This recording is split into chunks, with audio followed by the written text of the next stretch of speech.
ఏవండి చెప్తున్నాను కదా. యవనస్తులు తమ లైఫ్ పార్ట్నర్ ఎలా చూస్ చేసుకోవాలి? లైఫ్ పార్ట్నర్ అంటే జీవిత భాగస్వామి, జీవితాంతము తోడుండేటువంటి వ్యక్తిని ఎన్నుకోవటం జీవితంలోనే ప్రముఖమైన ఘట్టం. మొట్టమొదటిగా దేవుని చిత్తం కోసం ప్రార్థన చేసేవారిగా ఉండాలి నాన్న. తర్వాత జీవిత భాగస్వామి ఎప్పుడు కూడా రక్షణ పొందిన వారై ఉండాలి. లేఖనం ఏం సెలవిస్తుందంటే అవిశ్వాసులతో జోడుగా ఉండకూడి అంటుంది. అంటే అవిశ్వాసిని జీవిత భాగస్వామిగా ఎన్నుకోకూడదు, లైఫ్ పార్ట్నర్గా ఎన్నుకోకూడదు.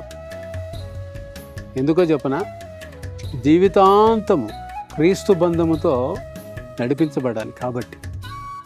అలాగే రంగు రూపు, కులము గోత్రము, ఆస్తిపాస్తులు అనే వాటితో సంబంధం లేకుండా దైవిక లక్షణం కలిగినటువంటి వ్యక్తులను ఎన్నుకోవాలి. ఇది కేవలము ఇంట్లో, సంఘములో, సమాజములో మంచి సాక్ష్యము కలిగి ఉండటం ద్వారా తెలుస్తుంది. ఈ విషయాలన్నీ కూడా నిర్ధారణ చేసేది స్థానిక సంఘములో సంఘ కాపరుల ఆధ్వర్యములో వారి సలహాల మేరకు జీవిత భాగస్వాములను లేదా లైఫ్ పార్ట్నర్లను ఎన్నుకోవాలి.